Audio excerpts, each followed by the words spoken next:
Good morning guys, this is Ace back with another Transformers review, and today we're going to be looking at the Generation Scourge. Now this guy I've had with me for at least a couple of months. I've got this guy and a couple of other figures as well, which I just haven't opened up yet. I just haven't had the time to sit down, have a look at it and make a video. So today I had a little bit of a free time, so I thought let me get this over and done with. This figure is pretty cool. I've been looking forward to this. I've been a fan of the G1 figure since it came out. I don't have it. I am trying to find something in a good range so that I can get it. But I thought let me at least get this one because this is a pretty good homage. I mean, it's not exactly the same alt mode, but the robot mode is pretty cool. It's got somewhat of a cool looking gun, which might be a Target Master. I'll have a look.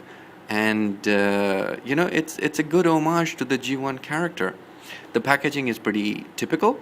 You've got the Generations logo, you've got the picture of the actual robot figure with the, I hope it's a Target Master, but I think it's just a normal gun if we have a look at it over here. Yeah, but the figure itself is not bad at all. It transforms into one of those stealth bombers, and it's done a pretty good job. I mean, if you look on the back, it's typical stealth bomber, and the robot mode is very neat and very clean. The only thing I will want to have a look at is to see how bad these wings are, because you know, whenever they show you a picture with the wings sticking out like this, you can be sure that the wings will be sticking out a lot. But in the picture it doesn't seem to be too overly protruding, so let's have a look. Over here it says blasters combined to form battle rifle. I have no idea what they're talking about. It looks like we only have two guns, but they kind of change. We'll have a look. Anyway, so this guy, you get the actual, you get the specifications for this character in terms of the strength, intelligence, and he is supposed to be pretty big in terms of these numbers. Now, if I remember back to the cartoons, okay, fine, he did have a higher rank because he was created the same time as Galvatron was in the movie, but you know, I don't remember him having too much of a major role in the cartoons. And you know, this is something I am missing with the newer Dark of the Moon characters. You actually get a biography, although this one is a little obscure. It says little is known about the origin of the immensely powerful hunter known as Scourge. Now, correct me if I'm wrong, guys, but wasn't Scourge made in the original animated movie? You know, Unicron kind of get together, made this guy, made Galvatron, made Cyclonus, you know? I thought this was all part of the same thing. So I don't really know why it says unknown. Anyway, so, but actually I do miss these. I like these little backgrounds they used to give us. Okay, let's get this guy out of the packaging and see what he looks like. So here we have Scourge, and he's out of his packaging and in his alt mode. You know, honestly, I am really digging this mode. This is so compact, it is so nice and neat.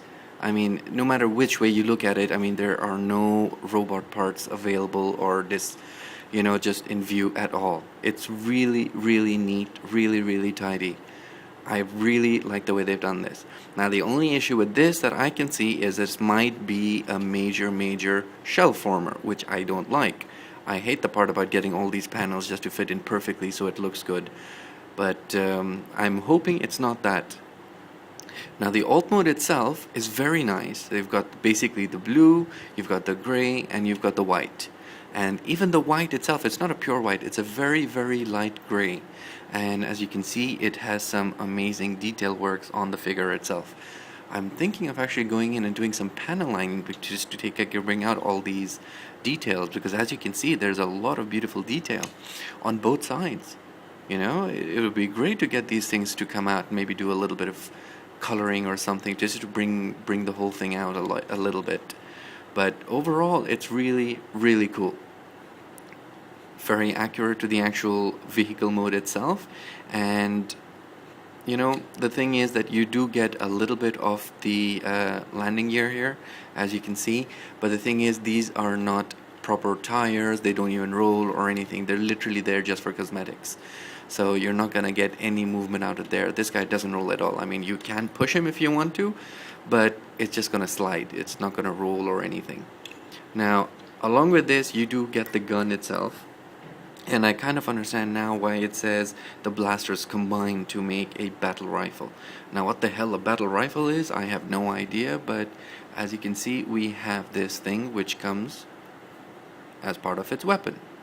Now the reason why they say combine is because this top part can actually come off. There you go, it's just on there with that little mechanism there. And this whole thing can become its own gun, which you can do this way, you can do this way, you know, there's a lot of different things you can do. But basically, technically, you have two guns, and this one can even fold up to give you 3 different modes, you know. And basically, this thing over here, this clip, joins on that, and you've got the joint battle mode. It's pretty cool. It's not a target master at all, so, but it does look pretty cool. Okay, let's get to see how the transformation is for this guy. Alright, so the transformation for this guy is a little bit more involved than you would think, although overall it's not that bad.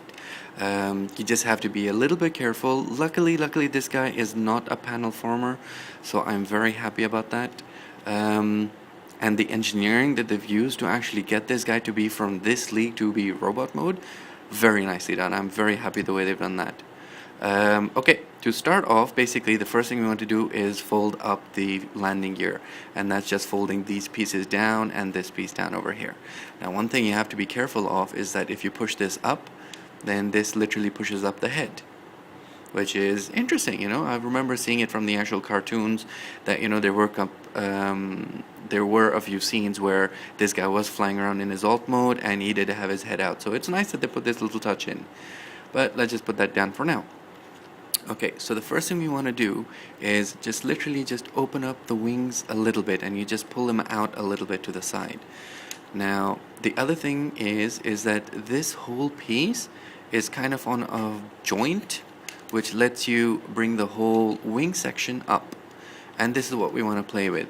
We want to basically get that thing up, and it is just plugged into here, so we need to take it out there. Okay, so now that we've got this whole wing section up, we can take it up like that, and we bring it down and fold it the other way around. Now the thing is, it's not going to go in like this. If you look over here, you've got 2 pegs.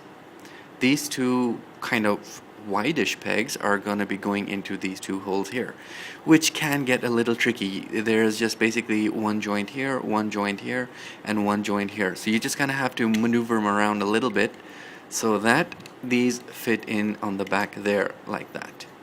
Alright, just like that. Now the wings part are almost done. The next thing we do is literally just fold them up.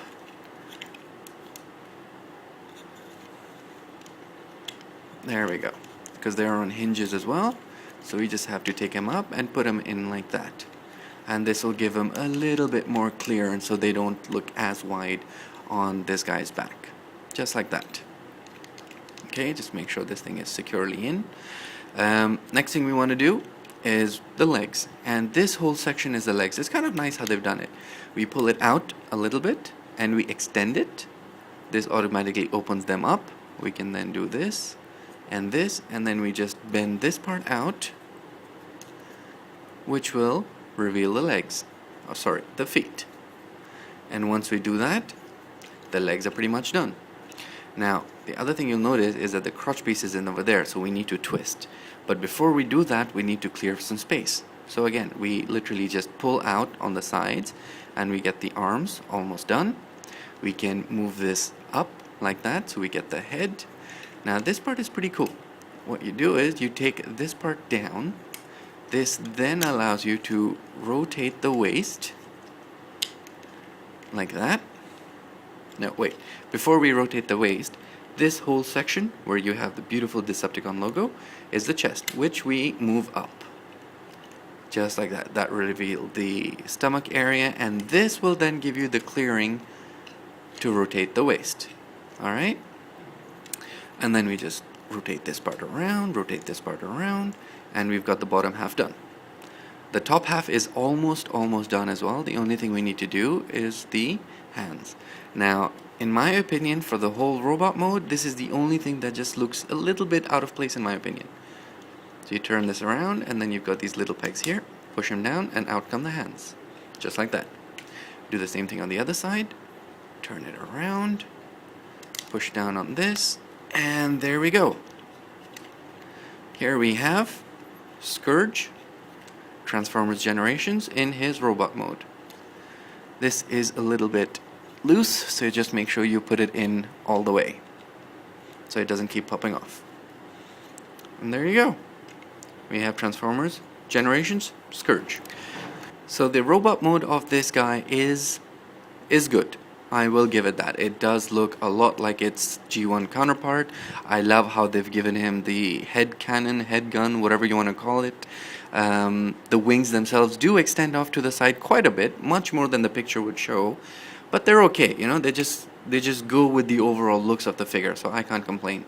The legs themselves are quite proportionate. The overall size of the figure is proportionate. My only gripe with this figure is the way that they've done the arms. I think they could have done a little bit better with this. I choose to keep him this way. Technically, the instructions say you're supposed to pull it out even more, and if you do that, then you are going to expose the actual arm piece. But you know, for me, that just looks very weird. I mean, that just looks like it's been dislocated or something weird is going on. Maybe I'm mistransforming this guy. Maybe it's supposed to be like this, which can technically work, but then the trouble is that the elbow joint is on the outside. How is that going to work? So I don't like doing that. I like to just push it back in. This way it gives you a little bit of a disjointed look, but at least everything is in its place, you know, and it's not just running around all over the place. Otherwise, the body is quite proportionate in terms of the head, the torso, the legs. Everything is, you know, in about approximately the correct size that it should be. My second biggest problem with this guy is the backpack. Now, this is a pretty big backpack, as you can imagine, so it is going to be heavy. This guy does not stand well for two reasons. The hip joints, where are over here, are too loose. So the legs do not stand very nicely. If you can have to maneuver it around so you get the balance just about right, and then he will stand. But then again, he is going to be facing a little bit forward to counteract the balance of the backpack, which is pretty big. So, you know, you're not going to get this guy into too many amazing poses. Not that because he can't do them, because he can. It's just weight issues, balance issues. They're going to be all over the place. Articulation wise, this guy does have a lot. I mean, his head does move up and down, as we saw before. Legs do go quite high, which is very nice. Only up to about that far in the back front and this far in the back. It could go more, but the thing is the back skirt gets in the way. Otherwise, it's okay. And it does get a decent bend on the knee, but that's mainly because of the transformation. The hands themselves will rotate 360 if you move them out of the way. There's no rotation over here, apart from a little bit, which is mainly because of the transformation. And the wrists themselves will, of course, spin, but there's no wiggle movement. The head does rotate 360 quite freely, gets on a ball joint, and there is no waste apart from whatever you get from the transformation itself. So articulation wise, it is pretty cool. It does have a lot of good articulation in there. My only problem is that even though you have good articulation with this guy, just because of the backpack weight issues, you can't do too much with it. You know, you're stuck with a few poses. I don't know. I don't know why this is happening. You know, the new toys they're coming out with are really good. I mean, this toy, I mean, even though it says Transformers Generations, this could technically be the Universe 3.0 line. I mean, you've got Universe 1.0, 2.0, and now this is just a rehash of the old G1 characters that we all love and enjoy, making them into something more modern and, you know, up to date. So this is a Universe line, but, you know, they will have to come up with a new line to sell toys as much as they can, which is fine by me. I don't mind new toys. But, you know, they've done a great job in the alt mode. They've done a great job in the robot mode. I just wish they could have done something better with the backpack so it doesn't stick out that much or cause as many balance issues. But you know, the other cool thing that they've done is, let me show you. Now, as we said before, this gun can be split into two. And what we can do is actually store them in the wings. I thought that was fantastic. So you can actually just pump that up and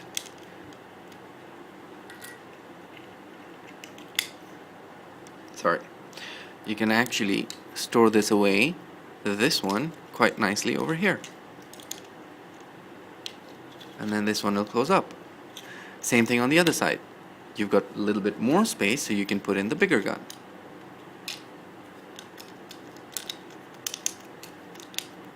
There we go. And it'll happily stay in there. I thought that was a very, very nice touch. So at least you don't lose your weapons. And of course, you know, there's more than enough space for him to be holding his guns in his hands. And again, you've got a choice. You can have the one gun, or you can have the two different guns in both his hands. However you want to do it. Aha. This one doesn't work because it's too big. Okay, and let's see if this one goes in here.